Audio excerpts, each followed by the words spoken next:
بسم الله والصلاة والسلام على رسول الله. نرحب بجميع التلاميذ وبكل من يشاهد هذا الفيديو إن شاء الله. ومع اقتراب الامتحانات نطلب من الله سبحانه وتعالى التوفيق لجميع التلاميذ. في درس اليوم في هذا الفيديو إن شاء الله نلخص درس قوانين نيوتن بإذن الله. إذن بسم الله. إذن متجهات الفقرات التي سنتناولها إن شاء الله متجهات الموضع. متجهات الموضع نعتبر المعلم الديكارتي او اي جي كا معلم الفضاء. إذا المعلم هكذا. إذا عندنا او اي جي ثم كا. إذا المعلم او اكس ثم هنا او زد ثم هنا او إيكغيك. نعتبر نقطة ام إحداثية ام بالنسبة هنا تكون زد ثم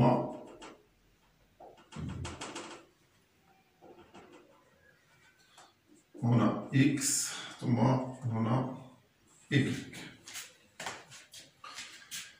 إذن إحداثية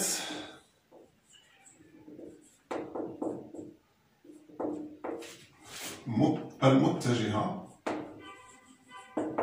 OM هي تسمى متجهات الموضع. متجهات الموضع في المعلم او اي جي كا هي إذا او ام تتساوي اكس اي زائد إيكغيك جي زائد زد كا، بحيث اكس إيكغيك زد مثلوث إحداثيات النقطة ام في المعلم او اي جي كا. نعم. إذا إحداثيات متجهات الموضع هي او ام تتساوي اكس فوا اي زائد إيكغيك جي زائد زد كا. ثم منظم متجهات الموضع. منظم متجهات الموضع. منظم المتجهات الموضع اللي هي او ام. هذا برمز منظم متجهات الموضع او ام. او ام المسافة او ام هي منظم المتجهة او ام، فتتساوي جذر مربع اكس او كاري زائد إيكغيك او كاري زائد زد او كاري. نعم. إذا هذا هو منظم متجهات الموضع. نعم. ثم متجهات السرعة. متجهات السرعة في متجهات السرعة في تتساوي دي او ام على دي تي، وهو اشتقاق. تتساوي دي اكس على دي تي متجهة اي ثم دي إيكغيك على دي تي المتجهة جي ثم دي زد على دي تي المتجهة كا. نضع دي اكس على دي تي تتساوي اكس بوان ثم دي إيكغيك على دي تي تتساوي إيكغيك و دي زد على دي تي تتساوي زد واحد. إذا في تتساوي إكس فوا إي زائد إيكغيك فوا جي زائد زد فوا كا. نعم، إذا إحداثيات متجهة السرعة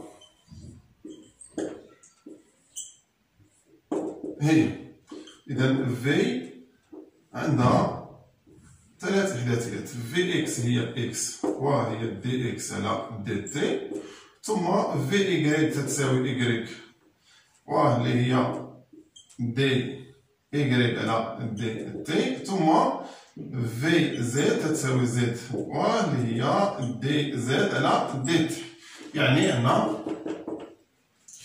في تتساوي في إكس فوا إي زائد في إيكغيك فوا جي زائد في زد فوا كا، بحيث كما قلنا في إكس راه تتساوي دي إكس على دي تي، و في إيكغيك تتساوي دي إيكغيك على دي تي، وكذلك في زد تتساوي دي زد على دي تي.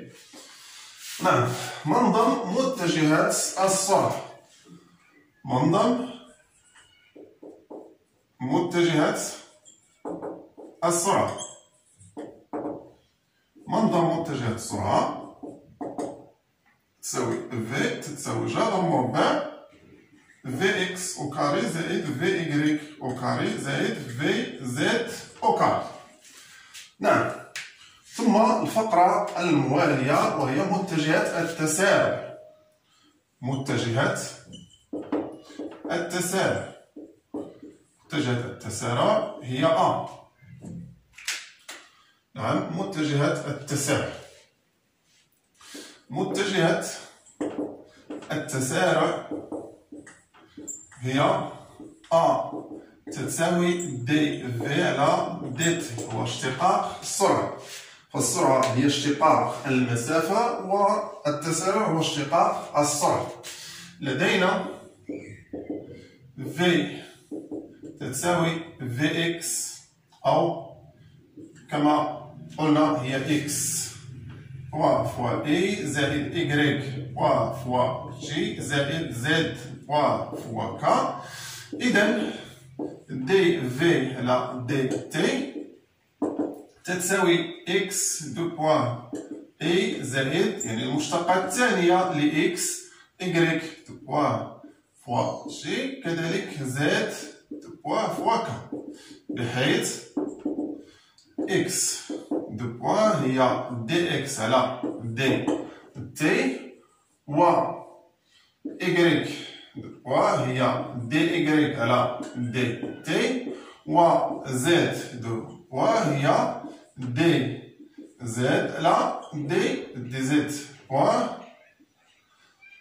دي إيكغيك بوان دي زد بوان على تي، بحيث هاد إكس دو بوان راه هي اشتقاق ديال المشتقة الثانية ديال إكس، المشتقة الثانية ديال في إكس معناها هي أ إكس، وهنا أ إيكغيك، وهنا أ زد. إذا أ هي إكس دو بوا فوا إي زائد إيكغيك دو بوا فوا جي زائد زد دو بوا فوا كا، يعني أن أ هو أ إكس زائد فوا إي زائد أ إيكغيك فوا جي زائد أ زد فوا كا. إذا إحداثيات أ. نعم، ثم منظم متجهات التسارع. منظم متجهات التسارع ف أ يساوي جذر مربع يعني أ إكس أو كاري زائد أ إيكغيك أو كاري زائد أ زد أو كاري جذر مربع. نعم، إذا هذا هو منظم متجهات التسارع. ثم الفقرة الموالية كذلك ومعلم فرين. معلم فريني. معلم فريني هو معلم متنقل. نعتبر مسار نقطة متحركة مثلا M، فمعلم فريني هو معلم أصله هو موضع المتحرك في لحظة ما. معلم فريني O U V هو معلم أصله موضع المتحرك في لحظة T، بحيث U متجهة مماسية و V عفوا O U N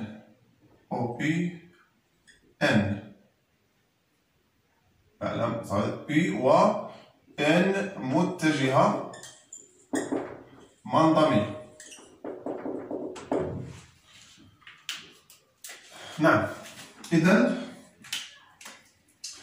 بالنسبة متجهات السرعة دائما هي متجهة مماسية للمسار. هنا المعلم O في واحد اللحظة في هذا الموضع، إذن O U ثم هنا عمودية N، فهنا مثلا هنا A U أو A T التسارع المماسي، وهنا مثلا AN التسارع المنظمي، فيكون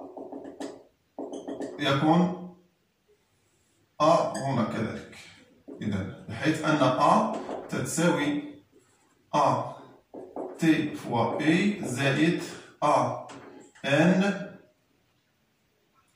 فوا متجهة N. إذن إحداثيات A في هذا المعلم، إحداثيات A اللي هو التسارع في معلم فريني هما إحداثيتي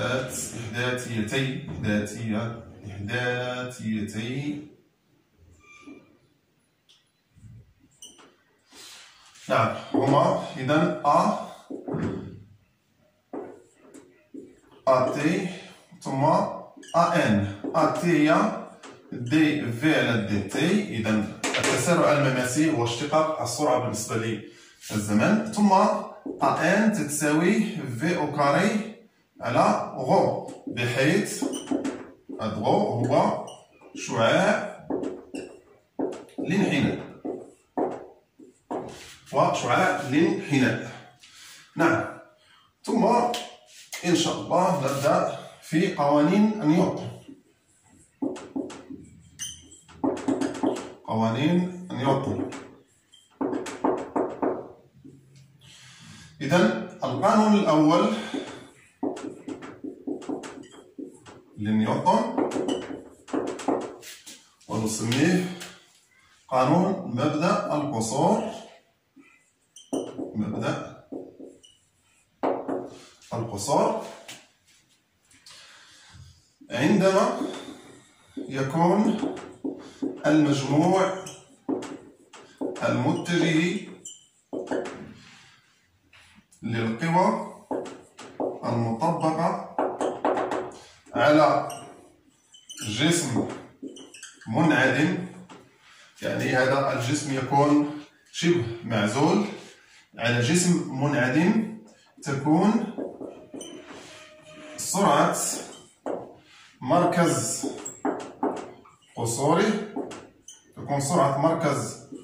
قصوره ثابتة.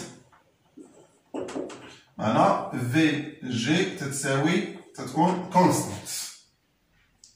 وهناك حالتان: إذا كان الجسم في حركة تكون حركته مستقيمية منتظمة. وإذا كان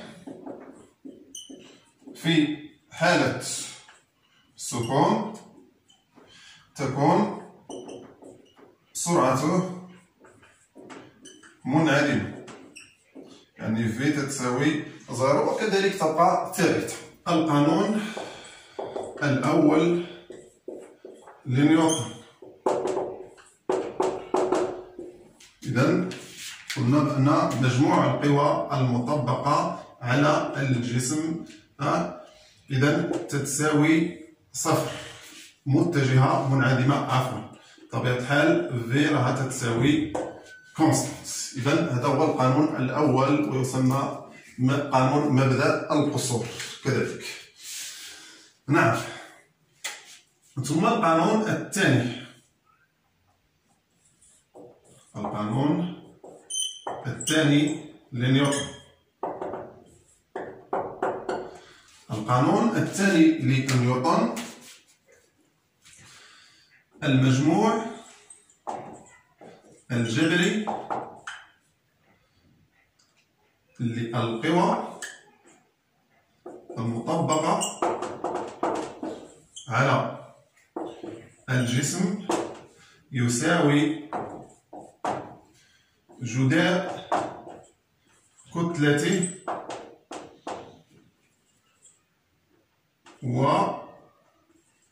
وتسارع مركز قصوره. يعني أن هذا القانون الثاني أن مجموع القوى المطبقة على الجسم يساوي M في H. إذا هذا هو القانون الثاني. والقانون الأول مجموع القوى يساوي 0. نعم. وكذلك القانون الثالث لنيوتن.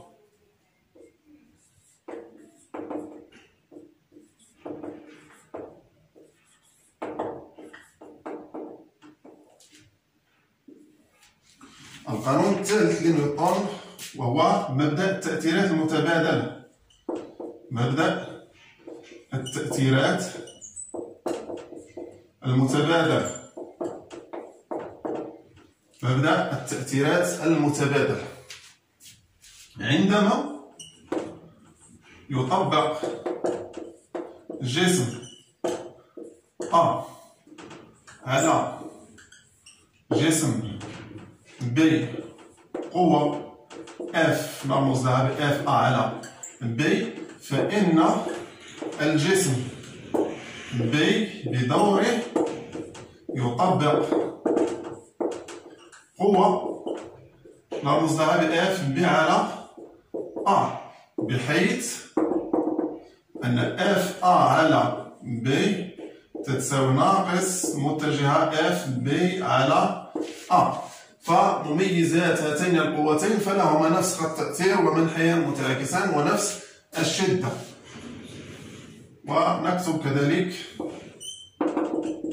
أن F A على B زائد F B على A تساوي متجهة منعدمة. نعم.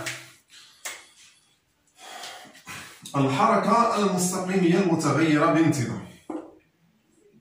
الحركة المستقيمية المتغيرة بانتظام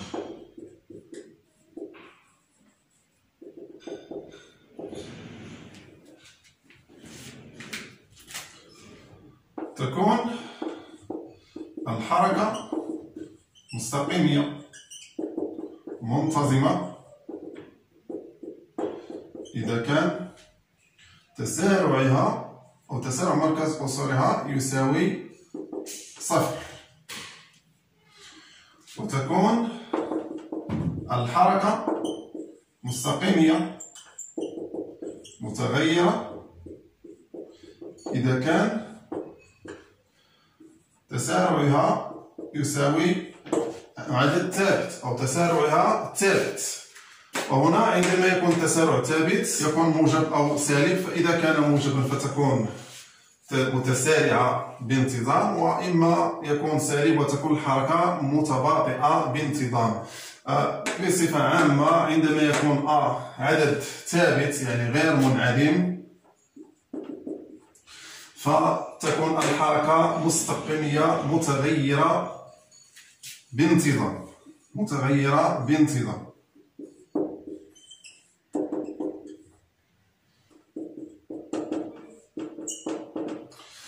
نعم.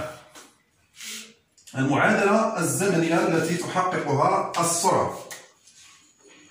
المعادلة الزمنية التي تحققها السرعة لحركة متغيرة بانتظام. نعم. إذا لدينا A يساوي كونستانت في هذه الحالة لتكون السرعة متغيرة، تكون الحركة متغيرة بانتظام، و A يساوي دي في على دي تي، اشتقاق السرعة بالنسبة للزمن. باستعمال التكامل هذه العلاقة ف في تي تساوي ا تي زائد واحد الكونستانت ك ثابتة. عند تي تساوي صفر لدينا في تي تساوي صفر هي في زيرو، يعني السرعة البدئية تتساوي ا في صفر تساوي ك. إذا في تي تساوي ا تي زائد في زيرو. إذا هذه المعادلة الزمنية التي تحققها السرعة، بحيث في زيرو هي السرعة البدئية، ثم المعادلة الزمنية للحركة التي تعبر عن الأفصول. المعادلة الزمنية للحركة بدلالة الأفصول، x دات.